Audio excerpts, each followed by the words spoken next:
Greetings, geeks and geek girls. It is me. I am back for another review, Deadly Class. Now, this is coming up a little bit late because something went wrong with my Riverdale review and it wouldn't upload for a while. And I can't upload this until I upload that. So, sorry. But anyway, without further ado, let's actually get into Deadly Class. So when it does finally go up, it won't take as long because I'll try to be quicker with this episode. So spoilers, if you haven't seen it, go watch it, then come back and tell me what you think. Comments down below. Alright, so this episode is about there's a legacy class. A legacy class dance. Oh, for legacies only. And I'm not talking about tomorrow's show. Well, today's show, because this is probably going up after 12. Anyway, so, no rats allowed.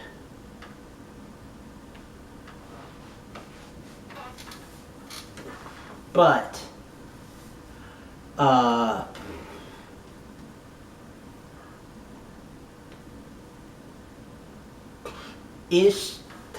trying to think, sorry. Petra. Is she a legacy or not?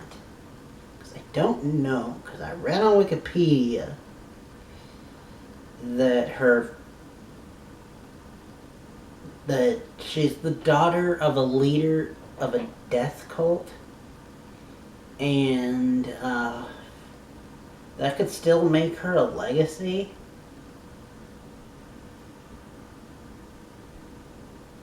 But I don't know. Anyway, either way, she's invited to the dance because Victor, who's been like sweet on her ever since they slept together. Still hate that happened. But anyway, so she gets invited. She initially says no, but then relents after the Dixie girl thing teaser. So, meanwhile, the rats are getting pranked, like, massively. It's rat hazing, which is apparently a traditional thing. Even Chico gets in on it, the asshole. And there's my dude Billy.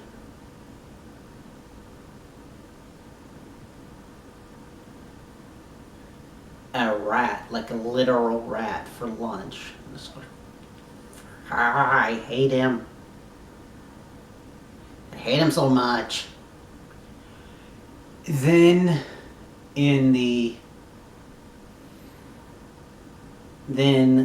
speaking of him, well, no, because he's a rat too. Talk about Marcus now. Marcus' thing is that he's trying to learn and try to stay out of everybody's business, but also get thicker skin. So he stands up to Willie after Willie does that thing that you typically see in all types of teen shows where it's like someone is their friend but only behind closed doors because they don't want it to hurt their reputation. So he calls them out on it, which good on you there. show. But then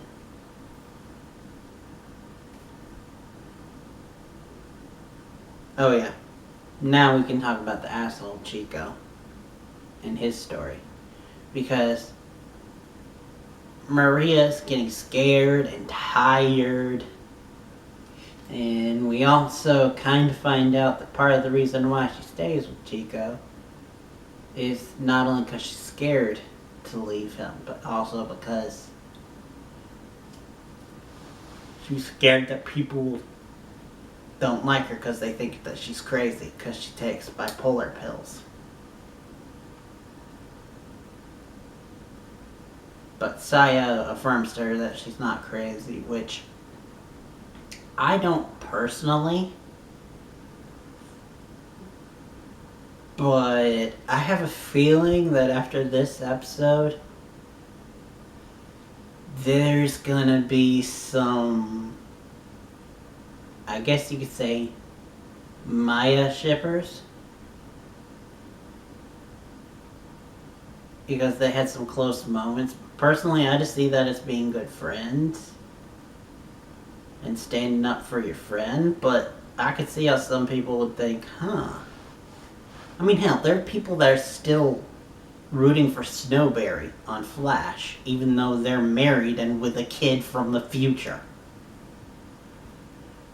But to be fair, some of the people make good cases for Snowberry, to the point where I maybe low-key ship it, but that's just because I don't think that they're handling Iris the best right now, but that's a discussion for another day. Back to Deadly Class.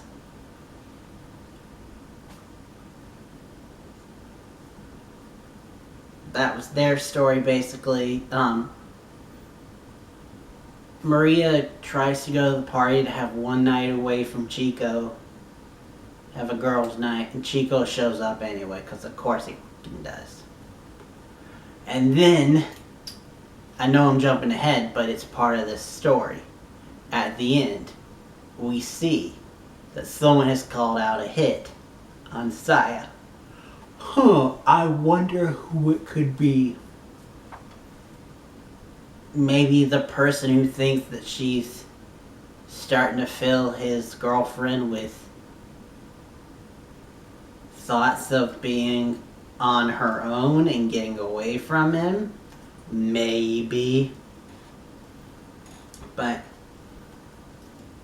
also, just quick side tangent. Chico says that Maria has been telling the story about how she wants a house with kids and a big library. And he uses the fact that she's been saying it for years as a way to say that she's crazy and doesn't know what she's talking about and maybe lying. But also, dude, if someone says something long enough, you should believe them. Like, if I kept saying that I hate pickles, by like the 30th time, you're thinking, maybe he doesn't like pickles. But anyway, back to the main story. I don't know why I keep getting on side tangents here. They have the party. And because of course it does, Victor turns on poor Petra and lets the Dixie girls have their way with her, and they pull a reverse Carrie. They take her out of her cute black dress. That could be my goth thing speaking, but I still thought it was a cute black dress. And put her in this gaudy yellow dress and put a blonde wig on her and send her out to humiliate her. So she goes up to the rats who are on. Ah, fuck. I thought that was saying that it's dying. But anyway, so she tells them, they say, fuck it, including Marcus. They're like, screw it, we're gonna go and ruin their time. So they cause chaos with fireworks and ruin everything. Chico tries to beat the crap out of Marcus, but Wong stops him. Yay. And then we have this, after everybody has left, Petra comes back, and we have this sweet moment where Billy turns on a love song and starts to talk with her, and she's like, no, no, no. And she just stops him, and they just dance. Oh my god. That's my true ship of the show. I love those two. But there's also a subplot with the poison teacher and Principal Wong, but that's like set up for the future, like season arc, especially if you know the comics. And I've been talking and getting too many side tangents as is, so I will just end it there. Sorry if I missed a few things, but thank you guys for watching. Next time you'll see me will be for another late review of Legacies. Sorry that it's late, but I got a JOB, and that comes first. But until then, till next time, and beyond.